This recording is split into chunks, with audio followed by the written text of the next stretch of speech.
Well, g'day everyone. It's the Two Ordinary Cops, and we are back. And Damo, mate, I believe you're in Indooroopilly. I'm in Indooroopilly, Shilty.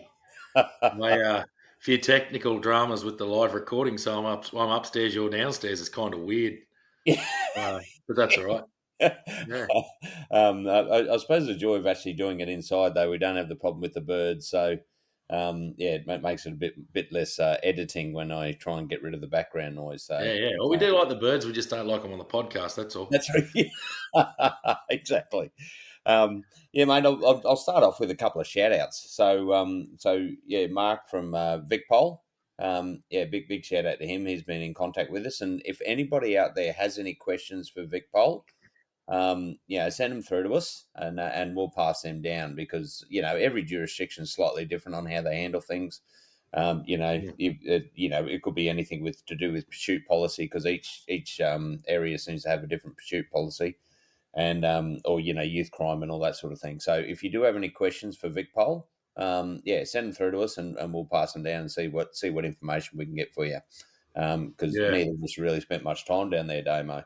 No, and that's a good point. Like, policing is policing to a point, but every jurisdiction has their own SOPs, has their own arrest to brief process, their own judiciary processes, their own reporting computer systems. They're all different. So, when police move from one jurisdiction to another, they go through training, not necessarily how to be a policeman, but how to how that jurisdiction works. So, yeah, it's definitely they're all slightly different. So, Yeah, we're certainly not experts on everywhere yeah. So or and anywhere for that matter. that's right. And also like we got another contact. So shout out to them. I don't actually know what their name is because it comes up as something on YouTube, but a comment from there, and they actually asked if we can talk about at some stage. If you work with, well, they said bad cops, but it's more like people that probably weren't suited to the job, and Mm. probably a few people might be able to relate to that. But we won't talk about that today, mate. Today we have something else, and Damo, I think you best introduce this, mate. Yeah, so my brother actually brought it up yesterday. So I've come up here for a few things, and yeah, we got a phone call from my brother yesterday, and he was involved in a bit of a bingle in Toowoomba. So we didn't have a hell of a lot on. So Shilty and I went for a drive up the hill, and one of the things he said to me was, everyone reacted like there was a lot of emotion and all the rest of it. And he said, "Yeah, okay, a person was hurt, but not terribly. They had, a bit of an injury, but nothing too bad." That it's all dealt with, and insurance companies will do their thing. But he just sort of thought he's a bit of a fan of the podcast, I think. So shout Yeah, out to BJ in Toowoomba. definitely. He just said, why don't you talk about how people react in situations like that, and how some people, they go straight to emotion immediately instead of being objective and just fixing the problem. Yeah, And I think the next part of that was we were sort of having a bit of a chat about it. And he was talking about how witness accounts can be completely rubbish. And we obviously have experienced that plenty of times where, someone in the emotion of what's just occurred may have thought they saw something where actually that wasn't what actually occurred. So I think we can kick it off with the first part of that, which is talking about the emotional response that people get when they're involved in, I wouldn't even say a critical incident, but it might be critical to them. Like it's something completely out of the ordinary. We always hear about little car crashes and little bingles all the time. They happen constantly. yeah, But when you're actually involved in it, there's a bit of adrenaline. There's a bit of a holy bloody hell, I've just been in a crash, and you're stuck in traffic, and there's vehicles trying to get around you, and it is a bit full on, and it can be quite stressful. But I think what we're talking about now is where people respond really emotionally, and they immediately start blaming and pointing because to them it's a situation that's beyond their control, and there seems to be this need for them to immediately blame everybody. And I've seen it plenty of times in car crashes where everyone will be emotional and start yelling and screaming. It's like, well, hang on, just stop, calm down. You go over there, breathe, have a drink. You're alive. Everyone's fine. It's just a car. It doesn't matter. I know it's going to be a pain in the butt, but it's not. You've it's got to not be the end of the rational. world. I think what he was saying was there's a lot of people who reacted very irrationally. One of the blokes who was a bit hurt in the crash was sort of yelling and screaming and very irrational. But I mean, you sort of got to give him a little bit. He'd just been hurt in a car or hit by a car, basically. So, but even after that, there was no, right, just calm down, woosah, bring it back. Okay, this has happened. No one meant for this to happen.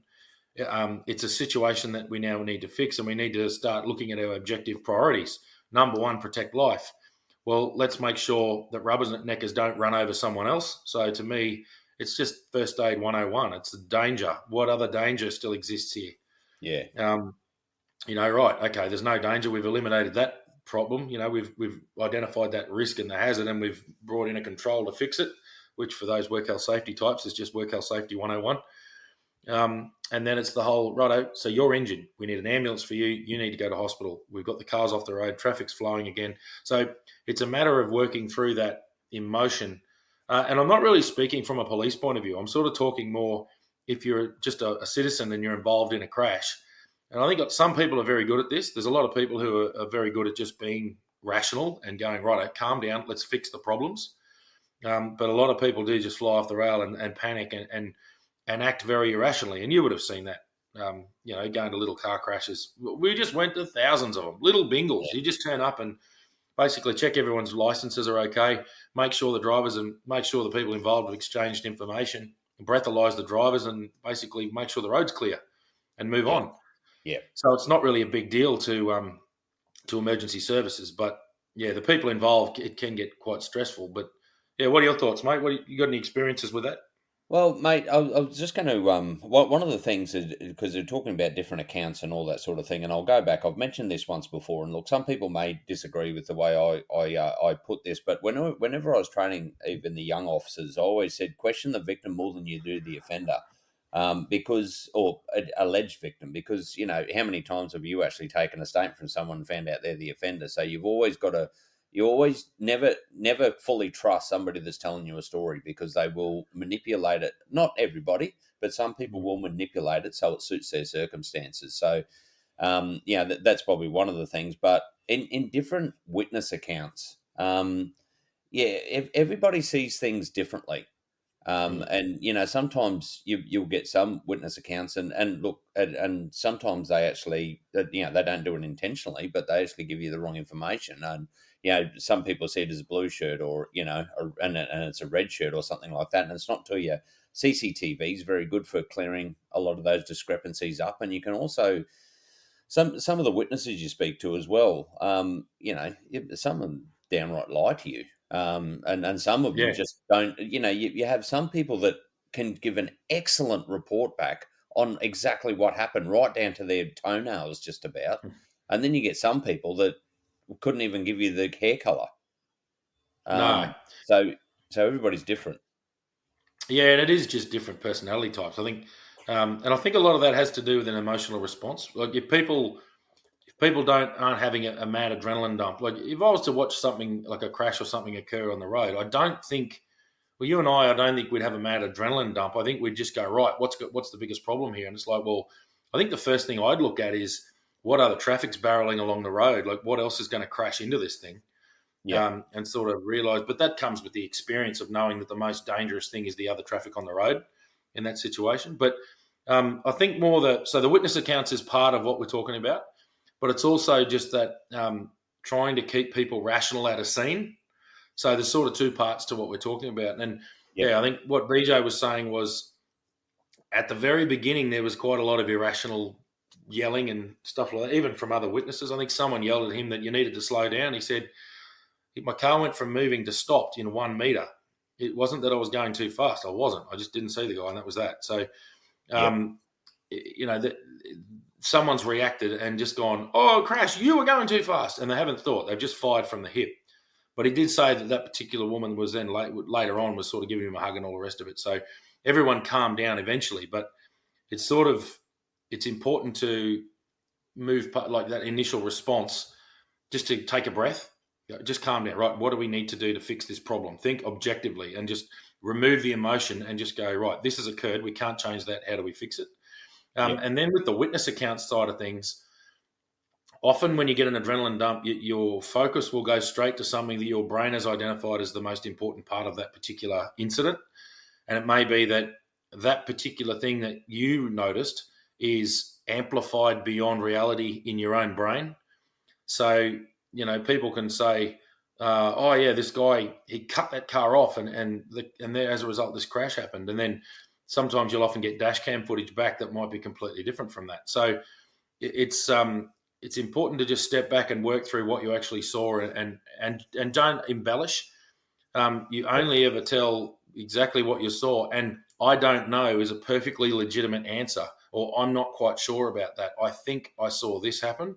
I remember seeing this. So it's just, and this is to just people at a crash site or at anything where you're giving a statement or giving your version of events. I don't know is a very good answer, because we now know that you're not embellishing or trying to fix gaps. We don't fill gaps. If you don't try and make something up because you think that might have occurred. You go, no, I don't know exactly. I saw this, I saw that, and I don't know what happened there, and I don't know what happened there. Yep. Yeah, mate. I'll just something you reminded me there, and I know we got trained in it probably a bit later on, when you go more into the investigative learning side of things, and that is the fact is people's emotions can also cloud their recollection. So if you get a really emotional person, a lot of the time, I know a lot of the good police officers will actually spend a bit of time calming that person down before you get them to actually go through the story, because if you've been to a traumatic incident, and I'll mention rapes here, they're actually, everything's been destroyed in their whole being to a point, and you've got to settle them, and sometimes they sit there and go, sometimes you're actually better off taking a statement either hours or a day later, and let them kind of basically get control of their situation again. And you've got to handle those things very delicately, but everybody handles things completely different, and emotion can cloud. And like you said, sometimes they'll want to actually fill in gaps that they don't know. Whereas we just prefer to sit there and go, if you don't know, say you don't know. There's nothing wrong with that. And if we then, no, it actually makes you a very credible witness if you go, I don't know what happened there. I don't know what happened here. and that's something because we it get shows that trained you're not. when we're police officers That's as right. well, like giving evidence in court. If you can't recall, you can't recall. No, that's it. No, and a lot of people don't understand that we're not just talking to you. We're going to talk to everybody, and from all of those versions of events, we'll piece together the best basically line that we can. So, obviously, little bingles to police are a very small job and very common, but I think it was for the average person who will go through their day and nothing major is going to occur, and that might be the case for 15 years. To suddenly be involved in something like that is traumatic. I mean, we've got to we've spoken a lot about trauma at the high end, dealing with dead kids and all sorts of horrible things like that. But trauma can be quite low end. Like, what happened there was a collision with a bicycle is what the problem was. And the fellow was injured, but he's not terribly badly injured. But still it's a big thing. It's like you've got your adrenaline will dump and you'll feel the weight of the world on your shoulders for a while, and you just need to recover from it, as the driver, that is. It's important for everyone to sort of help out and understand that it's extremely rare for a traffic crash to take place. And there may have been, little glimpses of very minor negligence that's not really culpability. But it's possible for this to happen to anybody, and you just need to understand if something does happen, you just need to fix the problem is the big thing. Yep. We don't need emotion, doesn't really need to come into it. But a little bit further on from that as well is that you'll do that roller coaster. So we've spoken about police dealing with a critical incident and how you then need to sort of go back and hang out with the sergeant and in the group sort of normalise what you've been through and all the rest of it, and just talk it out and have a beer, and that normalises the behaviour and just levels you out a bit. Well, that's high-end policing at maybe a fatal crash or something like that. But at the low-end stuff, as average Joe in the street involved in something like this, which is out of the ordinary, the exact same coping mechanisms apply. It's go and stop, like take the day off work, go and have a beer, just chill out. If your beer's not your thing, but we say beer all the time because that's what we do. But I mean, you just do something that relaxes you. Go and especially be with other people. And if you feel like talking about it, talk about it. If you don't, that's fine. all responses are normal. But I think what we need to say is that even at that lower end, what might be considered low for us can still be a little bit of critical incident stress can still come into that for people involved in it. So, and don't downplay your emotions. If you've been involved in a bingle and you're all shaky and you're feeling a bit down or all the rest of it, or you're just still a bit hyped up, that's perfectly normal. So just work through that and Yeah, exactly. I think like you just touched on a good point there. If you're police, you have the debrief and all that sort of thing. But if you are at one of those things, it's probably a good idea to just sit there and just do something you enjoy, or whether it's going to the gym, like you said, we have a beer, we have a beer around mates. Go and have a coffee if you prefer, coffee. It doesn't really matter. The important thing is to sit down, especially with some of your mates and talk through it, because I mean I've said it before, a problem shared is a problem halved. So it's and you get people who haven't been involved in the incident is give you a better perspective without emotion. So they look at it objectively a lot of the time. If somebody's not emotionally involved, I mean, I'm the perfect example. I'm the best at giving advice on relationships, but geez, I'll tell you what, I've done some shit things in my own relationship, and it's because because emotions involved, and that I mean that goes back into domestics as well. That's why they're so hard to deal with, because of the emotion involved in it, and it clouds judgment. Yeah. So it's one of those things, and I think a lot of people can probably relate to that, and the fact that they're really good at seeing whether it's your girlfriend or a good mate or something like that, and you sit there and you see they're going through a terrible relationship, and you're going, why can't they see it? The fact is, you could be doing exactly the same thing, but you're blinded by the emotion. So it's that's right. it's just one of those things, and I think, and also, mate, another thing you mentioned there, which I thought was important, the fact police become very, I suppose, attuned to just bringing the level down, like settling things out and thinking of things objectively, because I think we do it on a day to day basis. And I've said it before, some people sit there and you go to a murder or, a serious car crash, and they look at the police and they go, there's no emotion on the police's face whatsoever. However, that cop does know emotion and it's seeing emotion, but we have to act. We have to do the job and make sure it gets done without emotion, because that's the only way you really get justice. So And I think the other thing is, like you've been saying, that the emotion clouds judgment. So as police, you don't really get emotional. You just literally look at it like a problem that needs solving. So any problem, and you could relate it to anything. Anything that anyone does in life, a lot of the time, if there's no emotion involved, they just solve the problem. They go, all right, well, what's the most important? So this is our number one priority. Let's fix that. To completely restore this, what we need to do is fix that. Then we need to fix this. Then we need to fix that. So I think I could look at that point of view with, a little bingle and just go, okay, so the biggest problem is traffic. Let's not get anyone else hit by a car. Next thing, we need to clear the road. So let's do that. First of all, we need to treat a patient. So let's get an ambulance there for the patient. And you sort of just work through it objectively. And then it might be that if someone is highly emotional, they might actually be escalating the problem. So It might be that you need to de-escalate them. And it might even be, look, you need to go away. You're not helping this situation. And quite often, if you point something out really openly to somebody, they might start to see a bit of reason. It might be like, listen, you're yelling and screaming right now, but that's not fixing anything, okay?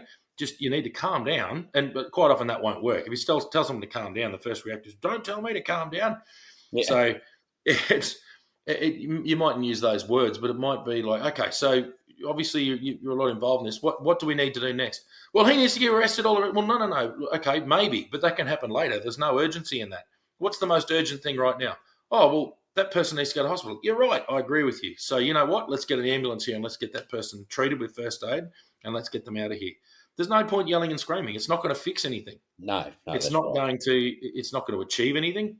And you sort of need to, in a roundabout way, get them to control their emotion and just work it through. And I think what my brother was saying was the initial response was a bit like that. People were sort of a bit emotional and a bit irrational. But then as the incident went on, everyone sort of calmed down and they realised, we're okay here. This has occurred and that's it. We moved on. And he said that the police were fine. They turned up. They just went, okay, that's happened. No worries. Here's your infringement notice. He's right. You've got each other's details. Here's your report number. Next job. Away they go. So, Yeah, mate. Just actually, I'll tell a story, and this will probably move on to onto something that we haven't mentioned yet. And so I remember good old Hurley. Shout out to Hurley. Him and I went to an incident down in Catherine where somebody got hit with a baseball bat. It was just down the main street. And anyway, we got down there. It was about must have been 11 o'clock at night, something like that. I can't really remember. But there'd people been drinking and all that sort of thing. And anyway, a few people come out of the nightclub or the pub just down the road, and one was actually a Naja lawyer, and she was one of the witnesses, right? So I'm going, police rock up at a scene. You go, okay, who are the witnesses? And you're taking down details. You're getting their version of events. The problem is that I got her version of events. I got all her details and all that sort of thing, and then I moved on to the next witness. But she kept on coming and butting in when I'm talking to somebody else, and I said, look, you're going to have to go. I said, because one of the biggest things is you cannot. If you have somebody telling the story, it will put ideas in the other witness' head. And even though that witness might think that happened because they heard it from somebody else. So what you need to do is eliminate that. So, but she kept on. Anyway, I basically, turned around and said, no, I can't have you here. I said, I've got your details. If I need to contact you, I will. Anyway, then she came back again. And I said, look, if you continue to keep on harassing me, I said, I will actually lock you up for hinder police because you're hindering an investigation at this time, and I need to make sure I get a thing. And anyway, she tried to butt in again, so I arrested her. I put her in the cage. And I said, well, if this is what I'm going to have to do to make sure that I can actually do this investigation impartially, then I will do that. And I'll let her sit there for 15 minutes while I spoke to all the other witnesses because then she couldn't interrupt me. And then I actually went and spoke to her and I said, now have you learnt your bloody lesson? I said, now I can actually formally charge you if you want, or if you're happy to go home, you go home. And she decided to go home. But you can probably touch on that. That is why you get witnesses separately and speak to them, because they will hear what other witnesses say, and it can form a belief in their mind that that's what really happened. Oh, definitely. Yeah.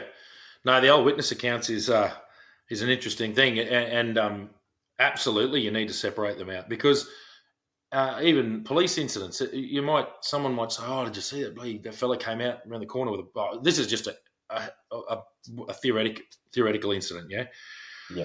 It might be that the main incident has been witnessed by a person and they've given you an account. And then you speak to another person who's seen that, but from a different angle or from a different distance, heard different things, but their attention might have been drawn to a different part of the actual incident. And if you go through and you speak to everyone, you're also extracting as much information as you can. So I will give an example where emotion gets involved and people feel that they need to assist the witness. And the biggest one here is children. If you've got a child witness, the worst thing you can do, or the worst thing for their account of what's occurred, is to have mum or dad sitting there and interjecting and going, no, tell me more. Or not tell, that's the problem. I might go, you need to say more about that, and putting the child under pressure. I'm trained in child forensic interviewing, and the big one there is, and I've said it before in other investigations, is the whole tell me, explain, describe, show me. So you use big words because, like I've said, there's no information that I can provide. All I can do is extract the information from the person. I wasn't there. I'm investigating what happened. I've got no input. But see, mum and dad weren't there either, but they're feeling emotion because their child is now providing information to a policeman, and that's fine. That's completely normal. But their emotion, and quite often their need to push their child to provide the best explanation or the best statement possible, actually really clouds the information coming from the child. I had an incident, and it turned out to be a false report by this young girl. She had some issues with mum and dad, and she'd made an allegation of an attempted sexual assault on her. And I started speaking to her, and her mother came over, and I just said, oh, look, I'm just going to speak to her by herself. And anyway, I'd ask a question, and then part of questioning and letting a witness produce information is the use of silence. So I would say, okay, so just tell me more about you. And I'd already had the free recall, but then I said, just tell me more about this. You said you were walking up this hill and that. Just explain that a bit more to me. And then there was about a 5-second break, and then mum's gone, well, come on, what happened? Come on, just tell the policeman what. I was like, mum, you need to go away, all right? if this takes 5 minutes, I don't care. I'm going to leave her in silence. You can't possibly provide me information. She's the one with the information. I need to speak to her without you speaking. And she was a little bit cranky, but she kept interjecting. And I mean, I didn't arrest her, but I basically said, I can't help you if you won't let me talk to your child. Yeah. Silence is part of that. You need to go away. So, and in the end, it turns out that I kept asking questions and kept going, okay, that just doesn't make a lot of sense to me. Just explain that a bit more. And the trouble was, this young girl, for whatever reason, she had an idea in her head as what she was going to say. But when I was probing so deeply, she just couldn't come up with the lies quick enough. And I worked out pretty quickly that the information wasn't correct. And anyway, she came in the day later with mum and dad and said that, yeah, I made it up. I was having a fight with mum and I just wanted to get back at her and all this sort of thing. So, but that was just more to do with the extraction of the information. But it just shows how the emotion of a parent, when a child's involved, wanting to push that child to provide the information, completely clouds it. And that also clouds if you've overheard someone giving an account and you can't remember a part of theirs, you sort of think, oh, did I see that as well? And it might cloud your version of events as well. Yeah. I think, one of the best ones, like they always say, the memory is like a freshly laid snow. And the more you actually put your footsteps through it or other people's footsteps through it, it becomes very muddled and people will think they saw when they didn't. And that's probably one of we're pretty well trained. All police officers are, especially those that have gone through and done their, investigations level 1 and 2, and also detectives, that you're trained on extracting the correct information. But just by little tricks of the trade, just to try and get them. And like you said, there's nothing we can provide. Our job is to sit there and basically get them in the right headspace so they can actually provide the best information for what occurred. So, definitely. But I think I don't know, some general. I don't like giving advice because I don't feel like an expert in anything. But this sort of thing where, a bit of advice if you're involved in a little bingle, and I think we've gone over it a few times now. But the first thing would be calm down, just calm, make yourself calm. If you need to take a few deep breaths, just try and control that emotional response that you're having. Just suck it back. Take a second, and then deal with the problem at hand. So. It could be a dangerous crash where there's people still on the road and there's on a highway situation where vehicles are whipping past. That's quite dangerous. It could be a little bingle in the middle of a street where two cars have bumped into each other at a T intersection or something, and there's some damage to vehicles, but no one's hurt. There's still going to be an emotional response there because you've been involved in a crash. But it's just like, okay, let's break it down. What have we done? We've had a crash. Is anybody hurt? No one's hurt. No one's hurt. Okay, no worries. Right, that's sorted. The cars are there, but we can't really do much about that. How are we going to fix this? Well, straight away, we need to go, okay, we need to exchange details. If there's any level of damage to the vehicles, we probably need to call the police. So let's do that. And then it's like work through it. If someone's highly emotional and if it's the other party, look after yourself, protect yourself first. So if the other people in the other vehicle or other people who you don't know involved are quite emotional, it might be that you just step back, remove yourself from the situation a little bit.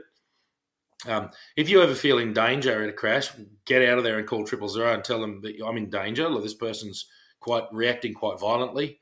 I think the biggest thing there is you just deal with the problem. It's just a problem that needs to be solved, and emotion's not going to solve it.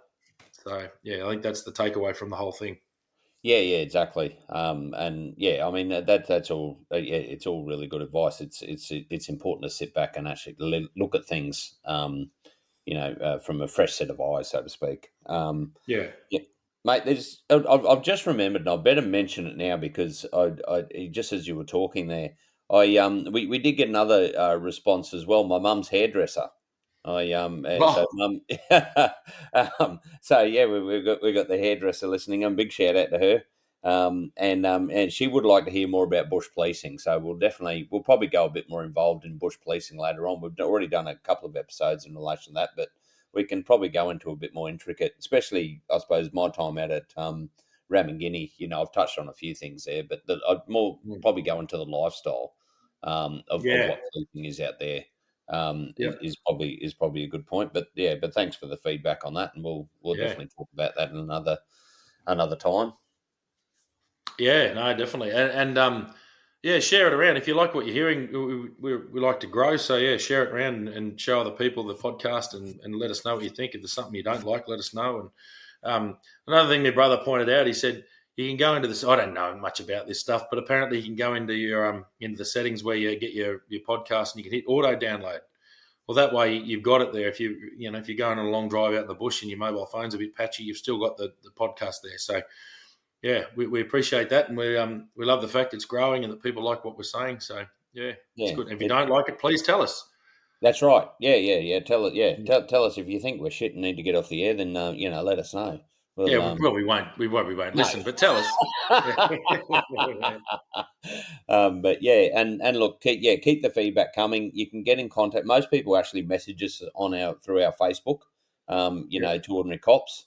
So if you go on to Facebook, or you can email us. Actually, I haven't checked the emails again. I'm bloody terrible. That yeah, mate. I've never been much of a social media sort of person, and I'll tell you what, there's so many different ways you can get in contact with somebody when you're doing this sort of stuff, and it keep sometimes you get a bit busy to keep on yeah, checking them all. So if somebody has sent an email, I do apologise, but I will check on that later on today. But yeah, probably one of the best is definitely through the Facebook. It's Messenger; it comes up straight away, and I get to see it, or even YouTube. A lot of people comment on YouTube as well. So. yeah. But yeah, a big shout out to everybody that gives feedback as well, because yeah, they like what they hear. So so if you do tell us you don't like us, well, don't listen to us. I think Yeah, it's probably the easiest exactly. way to say Yeah. it. No, very good. Well, that's another one wrapped up. So it's the Ordinary Cops, and we'll talk to you next week. All right, well do. See you later.